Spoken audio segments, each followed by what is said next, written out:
প্রতিনিয়ত ইসরায়েলের বোমার শব্দে কেঁপে উঠছে গাজা।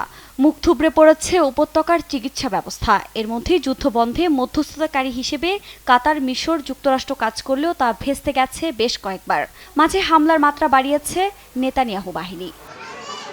তবে জিম্মিদের মুক্তি নিয়ে ইসরায়েলের অভ্যন্তরেও বেশ চাপে আছেন বিনিয়ামিন নেতানিয়াহু। গাজায় যুদ্ধবিরতি এবং জিম্মিদের মুক্ত করতে একটি পরিকল্পনা উপস্থাপন করেন বাইডেন।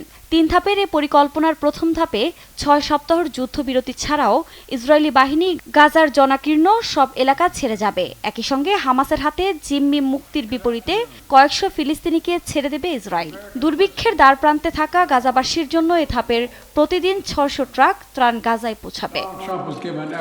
দ্বিতীয় ধাপে হামাস ও ইসরায়েল স্থায়ীভাবে যুদ্ধ শেষ করার শর্ত নিয়ে আলোচনা করবে। আলোচনা চলাকালে অব্যাহত থাকবে যুদ্ধবিরতি। তৃতীয় ধাপে ইসরায়েলি বাহিনীর হামলায় ক্ষতিগ্রস্ত 60% হাসপাতাল, স্কুল, বিশ্ববিদ্যালয়, ধর্মীয় স্থাপনা সহ গাজা পুনর্গঠনের একটি স্থায়ী যুদ্ধবিরতি অনুসরণ করা হবে।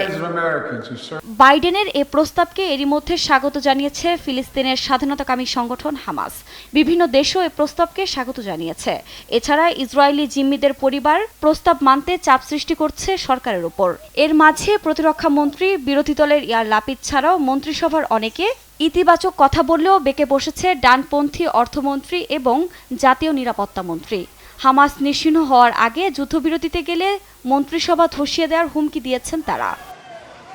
আর ওই দুই উগ্রপন্থীর কারণে সরকার ভেঙে গেলে নেতানিয়াহুর রাজনৈতিক ক্যারিয়ারের ইতি ঘটতে পারে বলে আশঙ্কা করা হচ্ছে। অন্যদিকে জিম্মিদের মুক্ত করতে না পারায় ইসরায়েল জুড়ে সরকার বিরোধী বিক্ষোভও জোরালো হচ্ছে। দুই দিকে চাপে বিপাকে পড়েছে নেতানিয়াহু। এ অবস্থায় বাইডেনের প্রস্তাবের ভবিষ্যৎ নিয়ে তৈরি হয়েছে অনিশ্চয়তা। আফরিন মৌ, নিউজ ডেস্ক, দেশ টিভি।